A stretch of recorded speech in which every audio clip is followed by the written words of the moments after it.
नमस्कार, नजरिया में आपका स्वागत है। मैं हूं कुमार गौरव। भाजपा ने इतिहास रचा, मोदी लहर पर सवार हरियाणा में बहुमत हासिल किया। बहुमत मिलते ही अरमान जाग उठे। चुनाव में कई सेनापति थी, सबको लालसा थी, सीएम की कुर्सी किसे प्यारी नहीं होती। ऐसे में लगा कि एक और सवाल है जिसका जवाब भाजपा के लिए पेचीदा होगा। सीएम की कुर्सी पर कलह होगा, लेकिन कहते हैं जब सितारे बुलंद हो तो रोड़े भी फूल बन जाते हैं। भाजपा ने विधायक दल की बैठक में मनोहर लाल खट्टर के नाम पर मुहर लगा दी तो जश्न फिर से शुरू हो गया है।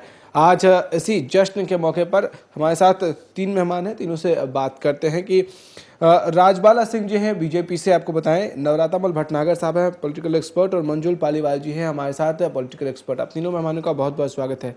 राजबाला जी, पहले बधाई दे दूं कि सीएम तय हो गया हरियाणा का कि मनोहर साहब सीएम होंगे।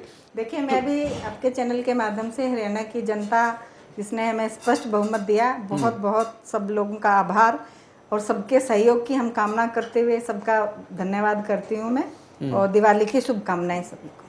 चलिए, दिवाली की भी शुभकामनाएं दे ही दिया आपने, लगे हाथों। तो महाराष्ट्र में भी कह दिया है विधायकों को, जाइए दिवाली बना के आइए, उसके बाद सोचा जाएगा आगे। राजबाला जी, एक बात बताइए कि अब ये जो खट्टर साहब का नाम तय हुआ, ये विधायक दल की बैठक में तय हुआ या पहले से ही इंफॉर्मेशन जो है आ गई थी विधायक दल की बैठक में कि भैया यही होना है और इसी पर सबको राजी होना है? देखिए कुमार, ये आपका पूछना, अब हमारा नाम तय हो चुका है। अब वो पहले हुआ या अभी हुआ या बाद में हुआ, ये सवाल बहुत हरियाणा महत्वपूर्ण है। को मुख्यमंत्री दे दिया गया और लोगों ने स्वागत कर रहे हैं और बहुत अच्छे मुख्यमंत्री रहेंगे हरियाणा के। भटनागर साहब, ये नाम तय विधायक दल की बैठक में हुआ या ऊपर से ये नाम गिरा दिया गया है? जैसे कि आज दिन में रामविलास शर्मा जी प्रदेश अध्यक्ष जी का भी बयान आ रहा था कि केंद्रीय नेतृत्व से हमारे जो पर्यवेक्षक आए हुए हैं उनका तरफ से रहेगा, विधायक दल की मीटिंग है उसमें उस नाम को फाइनल किया जाएगा। तो मतलब ये सारा सिस्टम एक वेल सेटल्ड था। दिल्ली में मीटिंग हुई थी, केंद्रीय पार्लियामेंट बोर्ड की जो मीटिंग रही, उस मीटिंग के अंदर भी यही था कि ठीक है फैसला किया जाएगा। लेकिन उसके बाद आज सबसे बड़ी चीज़ ये, आज का जो सिनेरियो ये रहा कि पहले 12 बजे मीटिंग थी और उसके बाद 1 बजे करनी पड़ी। वो जो डेफरमेंट हुआ, वो डेफरमेंट सिर्फ उसी लिए हुआ था उस मीटिंग का कि कहीं ना कहीं लगने लगा था कि कोई ना कोई लॉबी, जैसे कि राव इंद्रजीत जी ने कल डिनर दिया था, उनसे विधायक मिल रहे थे, प्रेमलता जी का बयान आ रहा था कि मैं चौधरी विंदर सिंह जी का नाम उठाऊंगी सीएम पद के लिए। तो उन सारी चीज़ों को देखते हुए 12 वाली मीटिंग को 1 बजे पोस्टपोन किया गया और 1:11 पर लगभग डिक्लेयर कर दिया गया कि श्री मनोहर लाल खट्टर जी हरियाणा के मुख्यमंत्री रहेंगे। तो 11 मिनट के अंदर अंदर जाना 47 विधायकों का और वापस आना और उसके अंदर मीटिंग भी होना। तो जस्ट जैसा कि सुनने में आ रहा था कि भाई ठीक है, वहां पर वेंकैया नायडू जी और श्री दिनेश शर्मा जी ने औपचारिकता की और उसका उस औपचारिकता में सभी लोग सहमत रहे। और बाकी तो आने वाला समय बताएगा, समय बड़ा बलवान है। पालीवाल जी, एक बात बताइए कि ये जो सवाल उठा रहे हैं हम कि 11 मिनट में कैसे जो है 47 विधायकों ने ये अपनी बातें रख भी दी, उसमें तय भी हो गया, उस पर वाद विवाद जो होना है, बहस एक होती है पॉजिटिव बहस, वो भी हो गया, सारी चीज़ें हो गई, बहस 11 मिनट में तय हो गई चीज़ें। देखिए, होता क्या है कि जब पिछली डिबेट आपकी थी, शायद उसमें आप नहीं थे, एग्जिट पोल का जब रिजल्ट आया तो मैंने उसी डिबेट में कहा था, वहाँ हमारे सारे साथी चर्चा कर रहे थे कि इतने दावेदार हैं और बीजेपी कैसे पार पाएगी। तो मैंने एक बात कहा था कि बीजेपी एक अपनी अनुशासित पार्टी है और वो सारी चीज़ें वो पहले से ही, क्योंकि उनको पता है आगे क्या होना है। जब एक आम जनता को पता है कि इतने सारे दावेदार हैं तो मामला बिगड़ेगा, तो क्या बीजेपी के शीर्ष नेतृत्व को नहीं पता ये? तो उन्होंने पहले से ही सारी तैयारियां थी और जनता का मिजाज भांपते हुए और विधायकों से आम राय लेते हुए उन्होंने फैसला किया है और लोकतंत्र की जो प्रक्रिया होती है उसी प्रक्रिया का पालन करते हुए। लोकतंत्र की प्रक्रिया का पालन हुआ कहाँ पालीवाल साहब? वही तो मैं सवाल उठाने की कोशिश कर रहा हूँ कि लोकतंत्र की जो प्रक्रिया है उसमें ये प्रक्रिया है, कानून ये है, नियम ये कहता है कि विधायक दल की बैठक होगी, विधायक बैठेंगे, विधायक तय करेंगे कि उनमें से उनका नेता कौन होगा। लेकिन ऐसा तो हुआ नहीं। हुआ ये कि ऊपर से केंद्र में जो बड़े नेता हैं उन्होंने तय कर दिया, एक नाम रख दिया, इसी पे हामी भरनी है। तो ये कौन सा लोकतंत्र है? भटनागर साहब आएंगे पालीवाल जी आपके पास। मैं पालीवाल जी की जो बात अभी कही उसमें मैं एक चीज़ और ऐड करना चाहूँगा कि ये जैसे बता रहे थे पालीवाल जी कि भाई ये सब पहले से तय था और अनुशासित पार्टी है। ये ठीक है, इसमें अनुशासन की कहीं कोई कमी नहीं है, अनुशासित पार्टी है, काडर बेस्ड पार्टी है। लेकिन इन सारी चीज़ों का चुनाव के दौरान भी एक इंडिकेशन दे दिया था। सबसे पहली रैली माननीय प्रधानमंत्री जी की करनाल में हुई थी। करनाल की रैली में श्री मनोहर लाल खट्टर जी को एक एडवांटेज दिया गया था। उनको ये कहा गया था कि आप पूरे हरियाणा में चाहें तो प्रचार कर सकते हैं, आपको एक हेलीकॉप्टर दिया जा रहा है। तो ये कहीं ना कहीं इंडिकेशन शुरू से ही आ रही थी।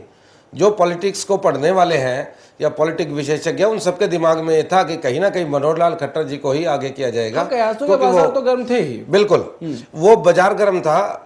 लेकिन उसके बाद भी एक चीज क्या रही कि मनोहर लाल खट्टर जी माननीय मोदी जी के और अमित शाह जी के काफी क्लोज रहे, संघ में इकट्ठे कार्य किया उन्होंने, हरियाणा के लिए भी किया उन्होंने, पंजाब के लिए किया है। तो कहीं ना कहीं वो घनिष्ठता या वो दोस्ती भी काम आई हरियाणा को मुख्यमंत्री देने के लिए। रजवाले जी एक बात बताइए कि हरियाणा का मुख्यमंत्री कौन हो, क्या इसके लिए ये एक क्राइटेरिया में बहुत अहम हिस्सा है क्या कि नरेंद्र मोदी से और अमित शाह से जिसकी दोस्ती होगी उसके लिए चांसेस बढ़ जाएंगे? देखिए ऐसा कुछ नहीं है। और अभी आप जो कह रहे थे कि क्या ये लोकतंत्र कहाँ का है कि आप जो है 11 मिनट में फैसला हो गया। हाँ, तो उससे उसी का मैं जवाब देना चाहती हूँ कि इससे पहले आपने मेरे को सवाल किया था कि आपकी भारतीय जनता पार्टी ने मुख्यमंत्री की घोषणा क्यों नहीं की है, क्या वो लोकतंत्र की प्रक्रिया थी? आज आप अपना सवाल बदल रहे हैं कुमार कि आज कह रहे हैं कि तो आज ये तो दोनों तो चिट भी आपकी पट भी आपकी, दोनों समय आपने जब कायदा देखा, जब जरूरत थी तो आपने, जब जनता पूछ रही थी तब आपने बताया नहीं। तब मैंने कहा कि लोकतंत्र हम अपनाएंगे। आज तो आप कह रहे हैं कि आप लोकतंत्र कहाँ लोकतंत्र नहीं गया? अपना वही रहे हो। लोकतंत्र कहाँ गया? देखिए विधायक दल चुनता है ना, और 11 मिनट में ऐसी कौन सी बहस हो गई, ऐसा कौन सा सिर्फ एक ही नाम सामने रखा गया क्या? जबकि खुल के ओपनली कई लोगों ने कहा था कि वो भी इस रेस में है। देखिए रेस में होना और सहमति हमारे संसदीय बोर्ड ने या ऊपर हमारी पार्टी के सिंसियर लोग हैं, सबसे पहले दिल्ली में भी सब लोगों से सलाह मशवरा कर लिया गया था और वहां पर भी हमारे पर्यवेक्षक आए और सबकी जब एक सहमति है और अनुशासित पार्टी है तो इसमें दिक्कत क्या है? अनुशासन का मतलब क्या होता है मुझे ये बताइए। अनुशासन का मतलब क्या यही होता है कि जो विधायक दल बैठे उसमें पहले से ही चीजें तय हो। ठीक है, मैं इसमें ये नहीं कह रहा हूँ कि इसमें कोई बुराई है, लेकिन ये एक्सेप्ट करने में समस्या क्यों है?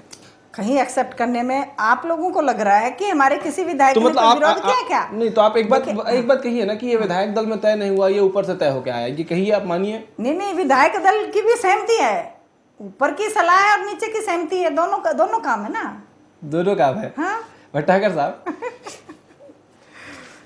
ऊपर की सलाह है, नीचे की सहमति। भट्टागर साहब बड़ा मुस्कुरा रहे हैं। हाँ, सलाह और सहमति दोनों है। भट्टागर साहब बताइए।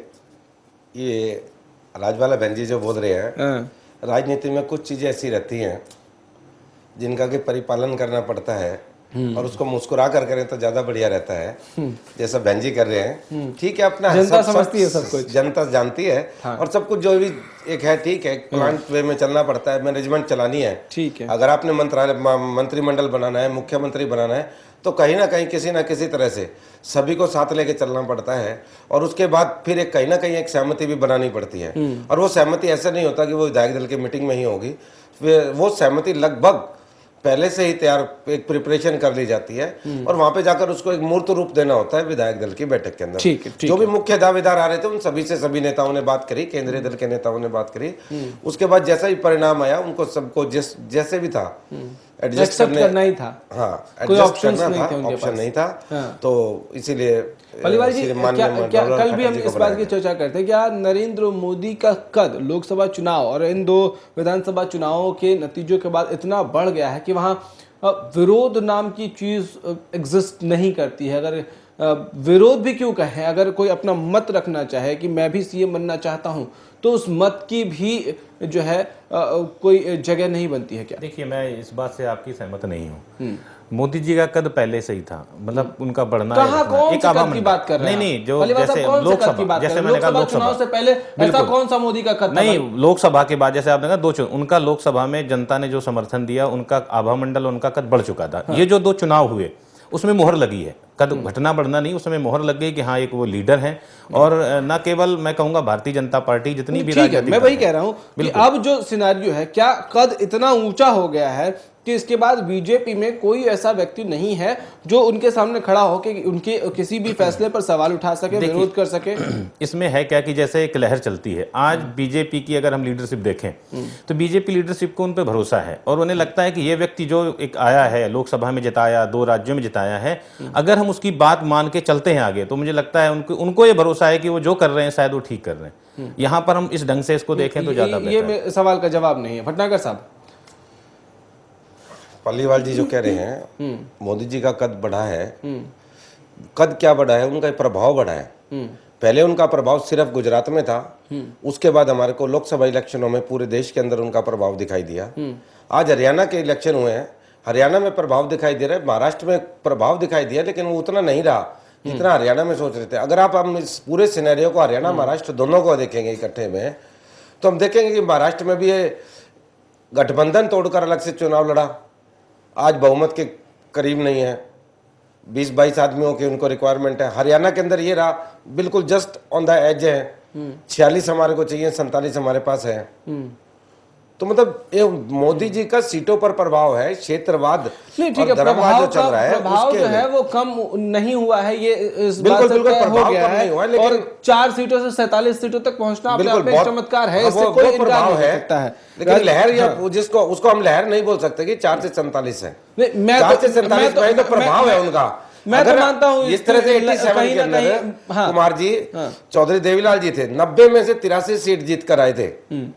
वो लहर होती है उस समय की। आज उस तरह की अगर लहर होती तो जो हमारे कैंडिडेट खड़े थे भारतीय जनता पार्टी के, फिर भी बीजेपी हाँ, का जो फिर भी जनाधार बीजेपी का रहा है, जनाधार उसके हिसाब से तो रहा है, इससे पहले उसके हिसाब से विधानसभा बहुत चुनाव में, प्रभावशाली रहा और सरकार बनी। उसके हिसाब से मैं इसको मानता हूं कि कहीं ना कहीं मोदी, लेकिन विरोध कर रहे हैं कि अभी किसी में भी पूरी भारतीय जनता पार्टी में जब लोकसभा चुनाव हो रहे थे उससे पहले भी भारतीय जनता पार्टी में किसी ने उससे पहले तो विरोध हुए थे। भटनागर साहब, आपको याद है, लेकिन उसको किस तरह से दबाया गया था, उन चीजों को दरकिनार किया गया, चाहे वो लाल कृष्ण आडवाणी का विरोध हो, सुषमा स्वराज का विरोध हो, या फिर बाकी किसी सीनियर लीडर का विरोध हो, किस तरह से दबाया गया था वो याद है। बिल्कुल। प्रज्वला जी एक बात बताइए, सवाल वही है कि क्या मोदी का कद इतना बढ़ गया है कि उसके सामने, क्योंकि कई लोगों ने पहले भी इच्छा जताई थी और कई लोग रेस में भी थे, लेकिन क्राइटेरिया वही मैं पूछ रहा था कि क्या मोदी और अमित शाह से नजदीकियों को भी एक क्राइटेरिया में रखा गया है क्या कि मुख्यमंत्री कौन होगा? ऐसा आप नहीं कह सकते। वो एक उनका एक फेवर हो सकता है, लेकिन क्योंकि उनकी इंडिपेंडेंट बेदाग छवि रही है, ठीक है, वो प्रचारक रहे। और मतलब आप ये कह रहे हैं कि बाकी जो सीएम के रेस में थे सबकी दागदार छवि थी? नहीं, दागदार छवि नहीं थी, लेकिन ये भी काबिल थे। तो आप ऐसा क्यों कह रहे हैं कि मैं सवाल ये नहीं उठा रहा हूं, क्यों बने हैं? मैं सवाल ये नहीं उठा रहा हूं कि ये क्यों बने, मैं जनता सवाल ये उठा रहा हूं कि बाकियों के नाम पर कंसिडरेशन विधायक दल की बैठक में क्यों नहीं? देखिए वो हुआ होगा, ऐसा नहीं होगा। 11 मिनट में हो गया मैडम। देखिए आप इतने दिन से चर्चा का विषय चल रहा है, सभी जो एमएलए बने थे उसी दिन भी सबको बुलाया गया था, सबसे सलाह ली गई थी। 2-3 बार इससे पहले हमारी बैठक हो चुकी थी। हाँ, औपचारिक रूप से वहां हुई है वो एक अलग विषय है, लेकिन उससे पहले सभी जो एमएलए हैं उनसे सलाह ली गई है, ऐसा नहीं है। और ये क्यों नहीं बन खट्टर साहब पहली बार चुनाव लड़ रहे थे, हाँ जी, पहली बार में विधायक बने, प्रशासनिक अनुभव की अगर बात करें, मंत्रिमंडल में कैसे काम करते हैं, तो ये उनके पास नहीं था। लेकिन जो रेस में लोग थे उनमें से कई ऐसे थे जिन्होंने मंत्रालय भी संभाला, रामलाल शर्मा की बात कर लीजिए, और भी कई लोग थे उस लिस्ट में जो जिन्होंने संभाला है। तो उनको कंसिडर करने में और खट्टर साहब को कंसिडर करने में क्या ऊपर नीचे हुआ, क्या चीजें हुई? देखिए ये कोई विषय नहीं, मैं ये सवाल नहीं उठा रहा हूँ खट्टर साहब क्यों, लेकिन ये पूछ रहा हूँ कि बाकी लोग क्यों नहीं। कोई तो क्राइटेरिया होगा, कुछ तो जजमेंट के तरीके होंगे। हाँ, नहीं आप वही कह रहे हैं कि ये क्यों, दूसरे लोग क्यों नहीं? हाँ, मैं ये कह रहा हूँ दूसरे क्यों नहीं? आप सिर्फ नहीं, आप उसके थीम को, उसके मतलब को समझिए, और मैं जो स्पेसिफिकली पूछना चाह रहा हूँ वो बहुत स्पष्ट पूछ रहा हूँ। देखिए संगठन ना बहुत गहरा हमारे यहाँ चिंतन होता है। उस चिंतन में यही पाया गया कि भाई मनोहर लाल जी बहुत लंबे समय से संघ की सेवा कर रहे हैं। नहीं, संघ की सेवा नहीं, राजनीतिक क्षेत्र में हरियाणा के चुनाव संचालन समिति के अध्यक्ष रहे हैं, पिछले चुनाव में भी वो अध्यक्ष रहे हैं, इससे पहले लोकसभा चुनाव में भी वो चुनाव संचालन समिति के अध्यक्ष रहे हैं, और वर्षों से संगठन का काम करते करते उनका संगठन का अनुभव बहुत अच्छा संगठन का अनुभव है। और जैसे मोदी जी को पहली बार मुख्यमंत्री बनाया गया था तो बहुत अच्छे मुख्यमंत्री साबित हुए, जब तक वो बिना चुनाव लड़े ऐसे ही पहली बार बने थे नरेंद्र मोदी जी। और कहीं ना कहीं ये उनके संपर्क में भी रहे और इनके अंदर भी संगठन ने वही देखा कि शायद वो हरियाणा के नरेंद्र मोदी हो सकते हैं और 5 साल का उनको मौका दिया है, तो उसमें वो नरेंद्र मोदी जी की जो तर्ज पर काम करके दिखाएंगे, जैसा कि हरियाणा की जनता ने नरेंद्र मोदी जी आप का बिल्कुल प्रभाव की वजह से आप बिल्कुल सही कह रही हैं। मोदी जी के तर्ज पे जो काम कर दिखाएंगे, मतलब ऐसा कोई व्यक्ति होना चाहिए था जो कि मोदी जी जो कहें उसको शब्द पालन ऐसा करे। नहीं है, मोदी जी जो कहें वही, मोदी जी कोई गलत काम नहीं करने वाले, गलत बात नहीं कह रहे, वो इस देश के लिए पालीवाल काम साहब कर रहे हैं। ठीक है, आपकी बात सही है। पालीवाल साहब एक बात बताइए कि संघ से करीबियों का, संघ से जुड़ाव का कितना फायदा मिला मनोहर लाल खट्टर को सीएम पद जो के चुनाव बीजेपी, के लिए? आप अगर ये देखें पहले भी जो भी नेता रहे, चाहे अडवाणी जी रहे हों, अटल जी रहे हों, जोशी जी रहे हों, जितने भी राष्ट्रीय स्तर के बड़े चेहरे हैं उन सबका जुड़ाव या हम कहें वो आए संघ से थे। बिल्कुल एक ये विचारधारा बीजेपी में मानी जाती है कि जो व्यक्ति संघ का है वो व्यक्ति ज्यादा प्रभावी ढंग से काम करेगा, क्योंकि बीजेपी की विचारधारा कहीं ना कहीं जो राष्ट्रवाद विचारधारा है वो संघ की उपज है। तो इनको ये लगता है, जो लीडरशिप है बीजेपी की, जो व्यक्ति संघ के करीब है वो उनकी बातों को, उनकी जो एजेंडाज हैं उनको उतने प्रभावी ढंग से आगे बढ़ा भी सकता है और उनको चला भी सकता है। इसके पीछे मूल बात एक तो है ये। दूसरी बात ये रही कि एक कंफर्ट जोन होता है, जैसे कि मोदी जी के साथ इन्होंने काम किया हुआ है। जब यहाँ संगठन मंत्री थे मोदी जी, यहाँ के प्रभारी थे, तो कई बार क्या होता है जब आप किसी व्यक्ति के साथ काम कर लेते हो तो आपको ये पता होता है उस व्यक्ति का टेम्परामेंट क्या है, उस व्यक्ति की खामियां और खूबियां आपको दोनों पता चल जाती हैं। तो मुझे लगता है कहीं ना कहीं मोदी जी को भी हमारे श्री मनोहर लाल खट्टर जी की खामियां भी और खूबियां भी सारी पता हैं। तो उन्हें लगता है कि ये व्यक्ति अच्छे से को चला सकता है। दूसरी बात क्या, उनका कुंवारा होना, जैसे कि पारिवारिक जिम्मेदारी ना होना, एक ये भी बहुत बड़ा मेरिट का कारण है। अब मुख्यमंत्री या किसी भी इस तरह के पद पे जुड़ने के लिए जो है ये भी एक क्राइटेरिया होना चाहिए, हो गया है। उससे ये लगता है कि वो कम से कम अपने लिए तो जैसे और लोग करते हैं, बनते हैं, पहले घर का भरेंगे, फिर रिश्तेदारों को भरेंगे, फिर और भरेंगे, फिर दोस्तों को भरेंगे। मतलब ये नहीं तो आपको लग रहा है कि एक आरोप के भी आप लगा रहे हैं बाकी लोग जो रेस में थे उनको? नहीं, आरोप नहीं, मैंने क्या कहा, एक क्राइटेरिया होता है कि भाई क्यों, क्योंकि उनको कहीं ना कहीं लगता है कि ये व्यक्ति किसके लिए, ये व्यक्ति देश के लिए करे। जैसे उनको लगता है कि मैं देश के लिए कर रहा हूँ, तो उनको लगता है कि श्री मनोहर लाल खट्टर जी प्रदेश के लिए करेंगे, क्योंकि उनका कोई है ही नहीं आगे पीछे। शिवराज चौहान जी, रमन भंडारी जी, मैं डिनाई नहीं कर रहा, मैंने कहा एक मेरिट है, वो तो नहीं है, एक मेरिट, मैं ये नहीं कह रहा कि उनको ये भी सोचा होगा, ये नहीं कि भाई ये उनके पक्ष में एक और फेवर करता है। डिमेरिट के तौर पर इसको देखते हैं कि उनको कभी मंत्रिमंडल में शामिल रहने का मौका नहीं मिला, चुनाव भी पहली बार लड़ा। क्या है ये, आप ये नहीं कह सकते, क्योंकि हर व्यक्ति को मौका पहली बार कभी ना कभी मिलता है। और जैसे कि बहन राजबाला ने कहा कि मोदी जी भी पहली बार इलेक्शन लड़े, पहली बार मुख्यमंत्री बने, कहीं ना कहीं पहली बार एमपी बने, फिर प्रधानमंत्री बने, तो हम सब देख रहे हैं उनका पहली बार एमपी बने, पहली बार प्रधानमंत्री बने, वही इनके साथ है। खट्टर जी पहली बार राज्य सरकार चलाने का इतना लंबा अनुभव तो था। जब पहली बार मुख्यमंत्री बने तब तक तो एमएलए भी नहीं बने थे। अच्छा, मैं वही कह रहा था, इसीलिए आप इतिहास को दोहराने की कोशिश कर रहे थे कहीं ना कहीं। बिल्कुल बीजेपी के दिमाग देखिए, में अगर है। उसी तर्ज पर, गुजरात की तर्ज पर हरियाणा का विकास हो तो हरियाणा न्यूयॉर्क और पेरिस जैसा, लोग वीजा मांगे हरियाणा का, हरियाणा तो संपन्न प्रदेश है। चलिए इस पे नहीं जाएंगे, गुजरात का विकास कितना हो उस पर कई बार बहस जो है, वाद विवाद हो चुका है। अच्छा, अब जब मनोहर लाल खट्टर साहब बन गए हैं, सबसे बड़ी चुनौती क्या लगती है राजबाला जी आपको, कि सबसे बड़ी चुनौती क्या होगी उनके लिए इस वक्त हरियाणा की सरकार संभालने के बाद? देखिए, हरियाणा पर हमारे पूर्व में मुख्यमंत्री जी काफी बड़ा कर्जा छोड़कर गए हैं। 1,05,000 करोड़ का कर्जा हरियाणा पर है और हरियाणा में बेरोजगारी और क्राइम अपने चरम सीमा पे है। ठीक है, तो ये सभी हमारा सिस्टम सही हो, एक आम आदमी को पानी, बिजली और सुविधाएं, शारीरिक शिक्षा और स्वास्थ्य की सुविधाएं सबको मिले। गरीब आदमी, अंत्योदय के राष्ट्रीय अध्यक्ष भी रहे हैं मनोहर लाल खट्टर जी, तो उनको अंत्योदय के जब वो राष्ट्रीय अध्यक्ष रहे तो उन्होंने आखिरी, समाज के आखिरी व्यक्ति तक जाने की कोशिश की थी, ऐसा उनका अनुभव संगठन में काम करते हुए है। तो सबसे पहले भारतीय जनता पार्टी की प्रायोरिटी ये रहेगी कि समाज के अंतिम व्यक्ति का विकास हो, उसकी शिक्षा, स्वास्थ्य का, बेरोजगारी का, उसके घर का, बिजली का हम चिंता करें। यही सबसे बड़ी चुनौती है इस देश के युवाओं को, जो प्रदेश के युवा बेरोजगार हैं, जो क्राइम बढ़ रहा है। प्लानिंग हुई है, कैसे कैसे वर्कआउट करेंगे आप? देखिए, सरकार बनने दीजिए, वर्कआउट समस्याएं जो आती हैं वही समाधान हो जाता है। हनीमून पीरियड भी चाहिए। नहीं हनीमून पीरियड की जरूरत नहीं है। नरेंद्र मोदी जी ने आज तक आधे घंटे का भी समय नहीं ली, छुट्टी नहीं करी है, लगातार काम कर रहे हैं। आप उनका जिस दिन वो प्रधानमंत्री बने थे और आज का उनका चेहरा देखिए, मैं तो कई बार ध्यान से देखती हूँ, तो अभी जैसे मोदी जी रैली में आए थे तो अभी उनके स्वास्थ्य में गिरावट दिख रही है, क्योंकि लगातार काम कर रहे हैं। आज के बाद आप अभी मनोहर लाल खट्टर जी की फोटो लीजिए और फिर 2 महीने बाद लगातार काम करते करते उनकी मतलब लगातार काम करना पड़ेगा हरियाणा को संभालने के लिए।